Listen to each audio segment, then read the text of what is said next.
Yeah, Colombia was so weird because when I first went there to Bogota, like I've been in Bogota a long time. I was first there in 1972 when I was 20 years old.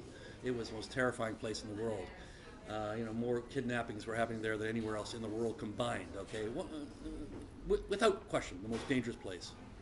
So I've been there for a long time. But anyways, when I first got there, I was going to buy a stone. Well, I bought one very quickly within 2 or 3 days, and I went to the head, this kind of Godfather-like creature, Don Alberto, a month, a very big guy, but sort of very interesting. It was like that grandfather kind of mafia creature, very urbane, beautiful man, all coiffed down, very powerful creature. But I bought a stone, a big stone, $43,000. I bought it fairly quickly, but I had to go into his tower. He owned this tower. He owned the museum, the Colombian Emerald Museum. A big character. Owned a big piece of the mine, the Muso mine, the Cosquez mine.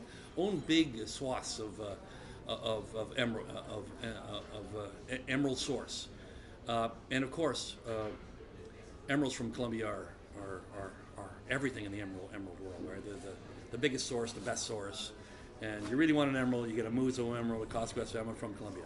Anyway, so I go up to him, and it's really a tough, subtle negotiation, back and forth, because he is clearly a big guy in the industry. And to get there's a lot of skeletons in a man's closet. All right, you don't get to the top of the emerald world without, there's a lot. You've had a lot of fights to get there, and believe you me, I would not have liked to unfurl his real history, his candid history of how he got there. But nevertheless, his persona is very sweet. The old grandfather, I'm negotiating back and forth, and so I bought it really quick early in the trip. And of course, the business model is insane. You have to buy, spend lots of money in 10 days. It's like finding treasure. They ask you to find the unicorn in 10 days. Impossible. And so, but I do it fairly smoothly, but very subtly. What I'm going through is not really coming through in the camera, right? All the difficulties are coming. There's small nuances. And travel gets back to me and says they're a little bit concerned because I bought the gem real quick, the biggest gem real quick, and what are we going to do for the next 9 days? And it looked too easy. And they were saying, oh, you're running around Colombia, and so it seems to be so easy for you. And I'm thinking, are you out of your mind? All right? I had to go through a robbery in 1972. In 76, they stole my passport. I had to roll around, and they were shooting into the walls in 78. I spent 30 years in the business, getting to this contact, even to find this, even to get in the door of the thing, took years and years. No one can get in the door to talk to this big guy on the top. This took 35 years to get the chutzpah, the nuts, the reputation, to even talk to the monster on the top of the hill. And all the things that were happening between us were so subtle, so small, so finely tuned in negotiation, and that they weren't picking it up. So the idea that it was easy was absolutely insane. My partner was robbed along the street in the Zona Rosa.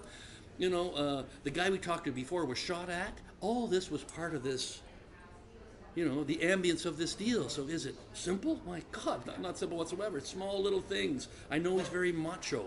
When he was looking at me, he was so charming and beautiful. We had a beautiful relationship. And then I'd see him turn around, and I saw how his face changed. And every once in a while, he'd look at me. And I could see, oh my God, that's the real guy behind that polished exterior. That's the guy that's fought his way up to the top of the emerald world, okay?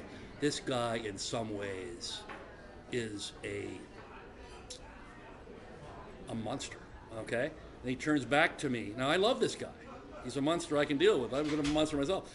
But he turns back to me, and suddenly we're all animating, we're pouring scotch and all that stuff. But I know there's a friend of mine there, Paloma, and she's charming him, and Diane's charming him, and I'm using that macho thing, and his need to impress the girls, and all this subtle stuff is happening, but no one's really picking up.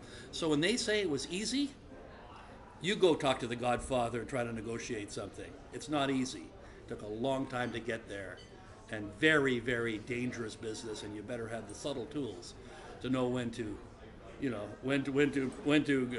hold them or run for it. You know what I mean? So no easy deal.